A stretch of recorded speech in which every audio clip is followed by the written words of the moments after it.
ওজন কমানোর নতুন পদ্ধতি আবিষ্কার। আমার এই রেসিপিটি ফলো করবেন। এটা হলো পনির টিক্কা।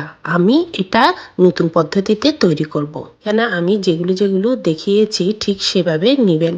আমি এখানে ডেসক্রিপশন বক্সে সবগুলো দিয়ে দিব এখানে কি কি মশলা ইউজ করেছি। তারপরও তো আপনারা দেখতে পাচ্ছেন। এখানে আমি পনিরটা তৈরি করেছি ঘরে। ঘরে কিভাবে পনির তৈরি করতে হয় আমার মনে হয় সবাই জানে।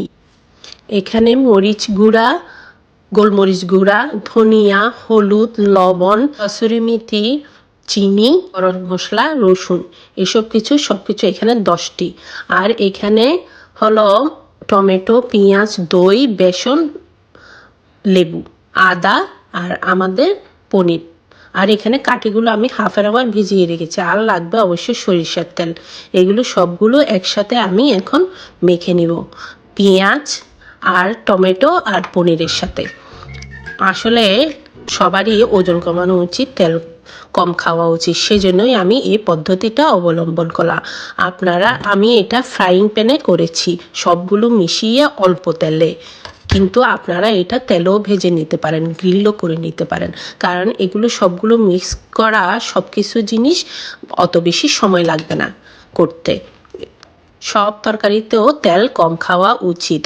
এখন দেখি সবাই ফ্রাইং প্যানে বিভিন্ন রকমের মশলা মাখিয়ে ফ্রাইং প্যানেই খাবার তৈরি করে থাকে, তো আমিও চেষ্টা করলাম এটা করার জন্য। আমি এখানে একটু ফুড কালার ইউজ করছি, আপনারা চাইলে এটা স্কিপ করতে পারেন, এটা অপশনাল। তো যেটা বলছিলাম সবারই কম তেল খাওয়া উচিত। এভাবে পদ্ধতিতে আপনি ব্রকলি, তারপরে ফুলকপি, এগুলো সবগুলো আপনারা সবজি করে দেখতে পারেন। আমি তো এখানে এইভাবে মশলা মেখে মাছটা ফ্রাইও করে নিলাম। এভাবে তারপরে সব গেঁথে নিচ্ছে। আমি যেভাবে দেখাচ্ছি ঠিক এভাবে করবেন।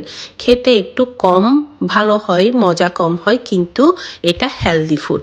আপনারা এইভাবে সব কিছু তৈরি করবেন। আর যদি আমার ভিডিওটি ভালো লাগে লাইক, কমেন্ট এবং শেয়ার করবেন। এখানে আমি একটু বাটারও মেখে দিয়েছি উপরে, শুধু একটু হালকা যেন পুড়ে না যায়।